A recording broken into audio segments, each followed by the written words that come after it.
नमस्कार, सीवी रेसिपीजमध्ये तुम्हा सर्वांचे पुन्हा एकदा मनापासून खूप खूप स्वागत आहे. तर आज आपण बनवणार आहोत एकदम खमंग आणि चमचमीत असा नाश्ता किंवा संध्याकाळच्या जेवणातला पदार्थ.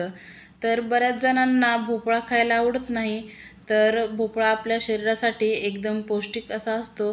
तर आज आपण भोपळ्यापासूनच हे थालीपीठ बनवणार आहोत. तर त्यासाठी मी इथे एक भोपळा घेतलेला आहे.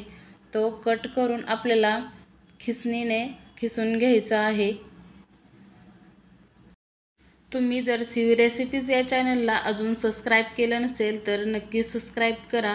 व्हिडिओ आवडल्यास लाईक शेअर करा आणि रेसिपी कशी वाटली ते सुद्धा नक्की कमेंट करून सांगा आणि व्हिडिओ स्किप न करता पूर्ण बघा.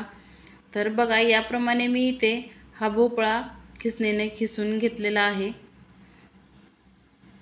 अगदी याप्रमाणे आपल्याला हा भोपळा खिसून घ्यायचा नाही, एकदम बारीकही नाही आणि एकदम मोठाही नाही. बघा, मी असा हा भोपळा खिसून घेतलेला आहे. तर आता त्या आपल्याला इथे वाटण तयार करून घ्यायचं आहे. त्यासाठी 7-8 हिरव्या मिरच्या, 10 ते 12 लसणाच्या पाकळ्या, 1 चमचा जिरे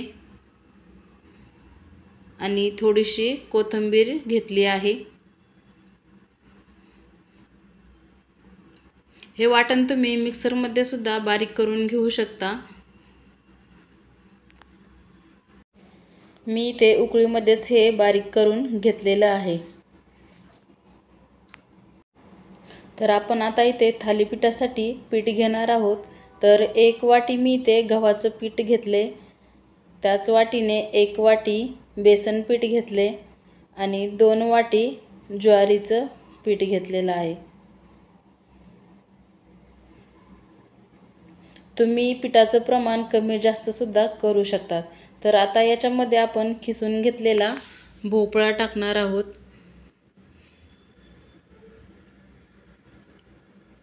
तो छान असा पिठामध्ये आपल्याला मिक्स करून मोकळा करून घ्यायचा आहे. आता याच्यामध्ये आपण तयार केलेलं वाटण टाकून घ्यायचं आहे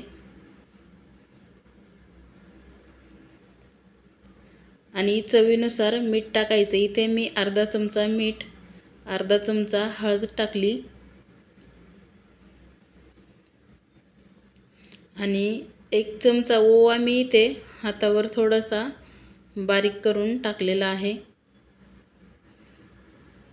आता हे सगळं साहित्य आपल्याला मिक्स करून घ्यायचं आहे. याच्यामध्ये आपल्याला अगोदरच कसलंही पाणी टाकायचं नाही, कारण आपल्या भोपळ्यामध्ये खूप सारा असा ओलसरपणा असतो, त्याच्यामुळे लगेच पाणी टाकायचं नाही. अगोदर आपल्याला हे पीठ असंच ह्या साहित्यामध्ये मिक्स करून घ्यायचं आहे आणि जर वाटलंच तर तुम्ही वरून थोडंसं पाणी टाकून हे पीठ मळून घ्यायचं आहे.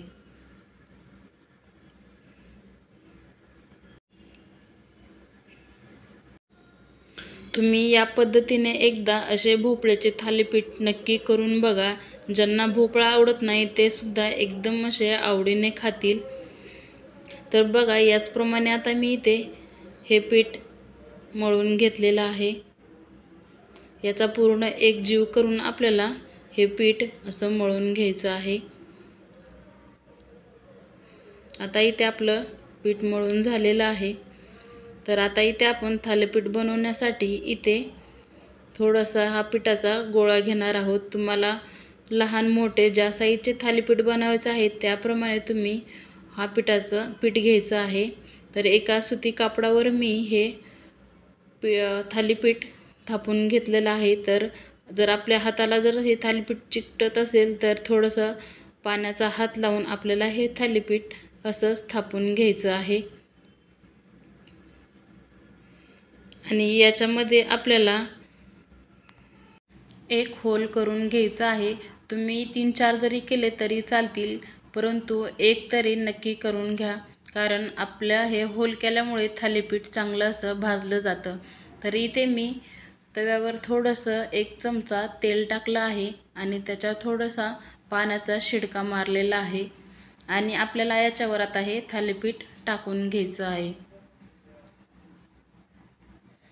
तर परत आता याच्यावर मी थोडंसं कडेने 1 चमचा तेल सोडलं आहे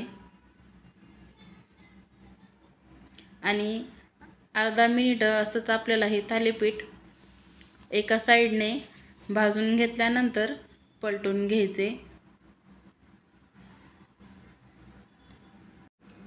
तुम्ही या थालीपीठामध्ये वेगवेगळ्या भाज्यांचा सुद्धा वापर करू शकतात। तर बघा, परत एकदा मी आणखी पलटी मारल्यानंतर आणखी 1 चमचा याच्यामध्ये तेल सोडलं आहे। तर बघा, एकदम छान असा आपल्या थालीपीठाला कलरसुद्धा आलेला आहे आणि एकदम छान असं खरपूस भाजलं आहे। हे खायला एकदम छान खमंग असं आणि थोडंसं कुरकुरीत लागतं। तर या पद्धतीने तुम्ही एकदा थालीपीठ नक्की करून बघा। तर आता हे थालीपीठ आपलं तयार झालेलं आहे। तर याचप्रमाणे मी राहिलेले सुद्धा थालीपीठ असेच करून घेतले।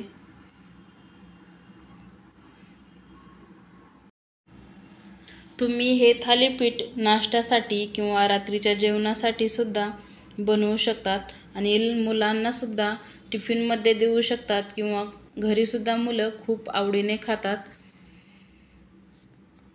हे थालीपीठ तुम्ही चटणीसोबत, दह्यासोबत किंवा एखाद्या भाजीसोबत सुद्धा खाऊ शकतात। हे थालीपीठ तुम्ही तेलामध्ये तळून सुद्धा पुरेसारखे बनवून सुद्धा खाऊ शकतात। तर याचप्रमाणे बघा, मी इथे खूप सारे असे सगळे थालीपीठ बनवून घेतले। एकदम खायला असे मऊ लुसलुशीत आणि खमंग हे थालीपीठ लागतात। तर सीयू रेसिपीज या चॅनलला अजून सबस्क्राईब केलं नसेल तर सबस्क्राईब करा। पूर्ण व्हिडिओ बघितल्याबद्दल खूप खूप धन्यवाद आणि मस्त खा आणि मस्त राहा। थँक्यू।